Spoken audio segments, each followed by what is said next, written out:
សួស្តីបងប្អូនទាំងអស់គ្នាថ្ងៃនេះរឿងប្លែកបន្តិចដោយសារតែមានជាការចេញជា mini vlog តាក់ទងជាមួយនឹងការដាំផ្កាដាំអីដោយសារតែប្រហែលថ្ងៃនេះខ្ញុំនៅផ្ទះទនីហើយ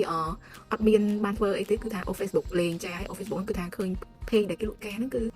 ដាច់សោះហ្មងអត់ឃើញហើយផ្កាដែលគេលក់ហ្នឹងគឺជាផ្កា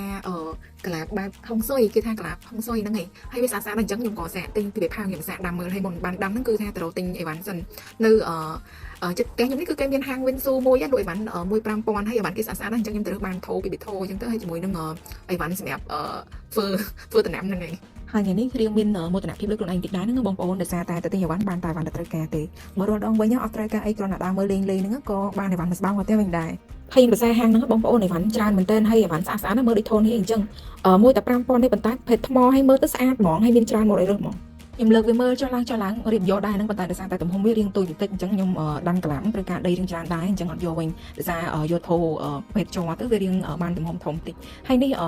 មានគ្រឿងតុបតែងរបៀប accessory សម្រាប់ឲ្យយើងចង់ធ្វើសួនអីទូចៗអញ្ចឹងគេមាន accessory ស្អាតៗបងប្អូនឬក៏អ្នកមាន hand glove ទូចៗអីដាក់អញ្ចឹងក៏ឃើញស្អាតដែរខ្ជូតហ្មងហើយឡើងមកដល់ផ្ទះវិញចាប់តាមចូលដល់វាធ្វើសំណងម្ដងហើយនិយាយតាមត្រង់បងប្អូនទិញយកមកដាំនេះខ្ញុំអត់មានសង្ឃឹមថាដាំរួចទេប៉ុន្តែចេះចង់សាកល្បងទីមួយឃើញវាស្អាតហើយមួយទៀតគិតថាបើសិនជាដាំអត់រួចអញ្ចឹងទៅខ្ញុំអាចដកវាចេញហើយទៅទិញប្រភេទដើមឈើផ្សេងខ្ញុំមកដាំវិញអញ្ចឹងណាហើយដូចនិយាយចឹងបងប្អូនការកន្លងនេះគឺខ្ញុំFacebook ឃើញស្អាតអញ្ចឹងទៅក៏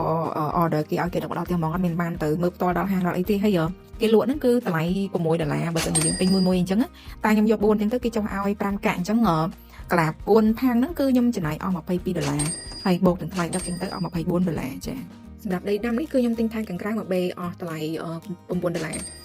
ដីនេះគឺមានលាយជីលាយឲ្យស្រាប់អញ្ចឹងណាគឺគ្រាន់តែយកមកគឺយើងដាក់ដាំហ្មងហើយក៏មានដីធម្មតានេះអ្នកលោកគាត់ប្រាប់ថាដីធម្មតាតម្លៃមកបេតែ$1ទេប៉ុន្តែខ្ញុំខ្ជិលញញ៉ៃច្រើនអញ្ចឹងក៏យកដីដែលលាយឲ្យស្រាប់យកមកគ្រាន់តែដាក់ដាំតែម្ដងហើយនិយាយតាមត្រង់ហ្មងបងប្អូនខ្ញុំអត់ដែរទិញអត់ដែរដឹងតម្លៃពីមុនមកដែរហ្នឹងអញ្ចឹងហើយអ្នកលក់ប្រាប់មិនគឺខ្ញុំអញ្ចឹងដែរហើយដំបូងស្មានតែប្រាតគ្រប់តាដីនឹងដោយសារឃើញបេនឹងវារៀងទូចពេកចំណុះ20លីត្រប៉ុន្តែដល់ពេលម្លែកបាន4ថោហើយនៅសល់បន្តិចទៀតប្រហែលជាបាន1ថោទៀតដីនឹង